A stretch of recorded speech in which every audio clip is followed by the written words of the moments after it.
Alan Kurtz. I am the senior gameplay designer on Battlefield 3. I've been with DICE for about 7 years now. I started out on 2142. I've also worked on both the Bad Company series, and Battlefield 3 is my first big, real Battlefield game. One of the things we really wanted to bring to the Battlefield 3 premium experience was weapon customization.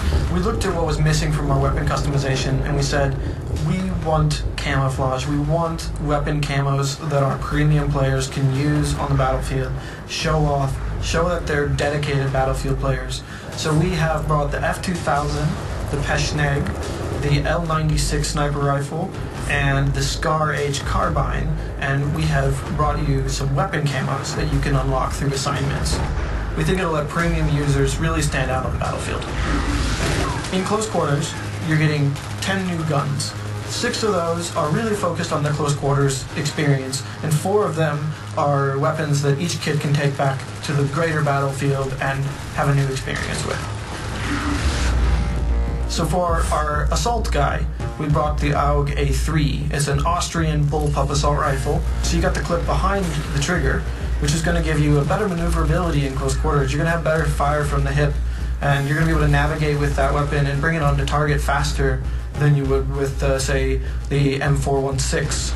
Similar performance-wise, but that close combat edge is going to give you something to really think about when you have the AUG. For the engineer, we've got an Israeli bullpup. It's called the MTAR. It's a super short version of the Israeli assault rifle called the TAR-21.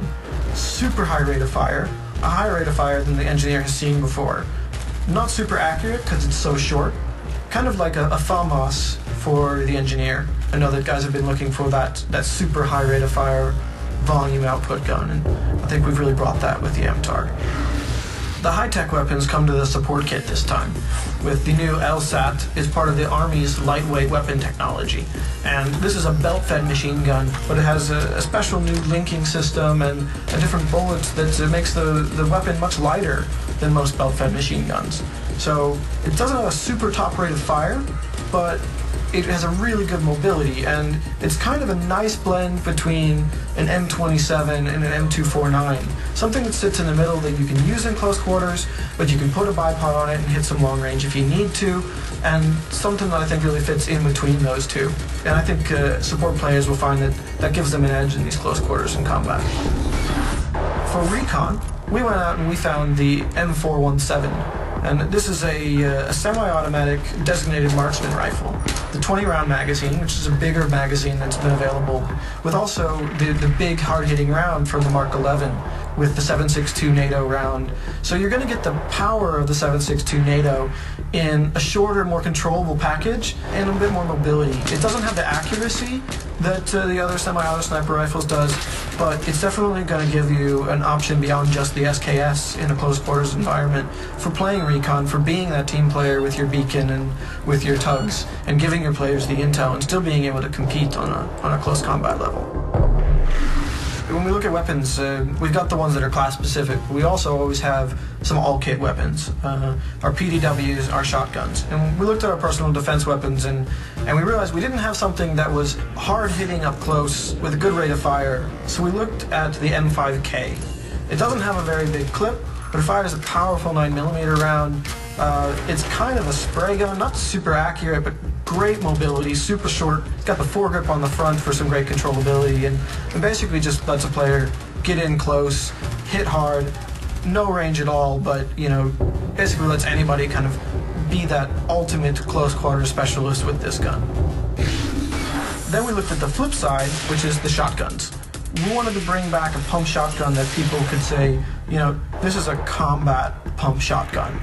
So we have brought over the SPOS 12. It's really an accurate pump shotgun. It's got a tight spread. You got to really get in close with it or be real accurate with it to get the full effect of it. It's a little bit of a blend of the speed of a semi-auto with a nice tight choke on the shotgun. Your pellets are going to land together, and I think we'll find players are going to really enjoy the new aspect of this SPOS 12 when it comes into their close quarters combat.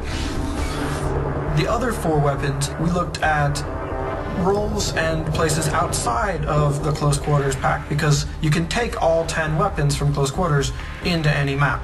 and that's been really important for us. So on the assault kit, we've brought over the SCAR L, and this brings a super popular SCAR platform from the engineer over to the assault side.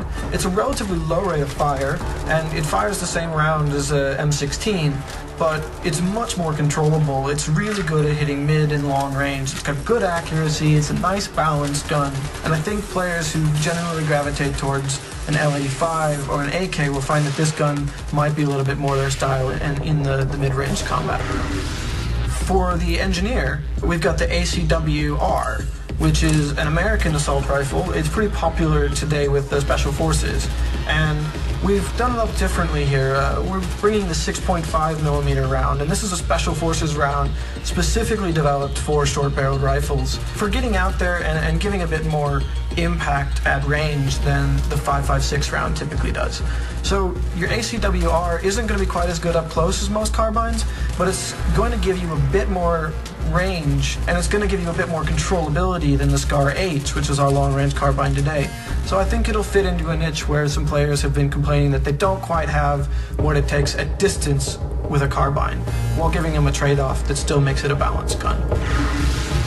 Recon has always been about long range. We knew we had to bring in something bolt action that players were really going to be able to say, this is a new bolt action gun, it's something I haven't seen before, something unique. So we went out and looked, and we found the JNG-90. This is actually a Turkish rifle, renowned for its accuracy, one of the most accurate sniper rifles in the whole world. We think that players, when they get their hands on this, will be making those long-range headshots and really pulling down some marksman bonus with this one. Finally, for support, we've got the L86 LSW. That stands for Light Support Weapon. This is the British Army's light support weapon. It's a clip-based weapon. It's got about 42 rounds or so in the magazine, similar to an RPK or an M27, except this one's bullpup. This is the big brother of the L85 for the assault class. Super accurate, great on a bipod, but also has some mobility bonuses, so it'll let it double up in the close quarters environment, especially if you slap a laser sight on there or foregrip, and you can really get a nice, good, accurate close combat light support weapon. I think players who like the L85 will find a support weapon that they can really go to in the L86.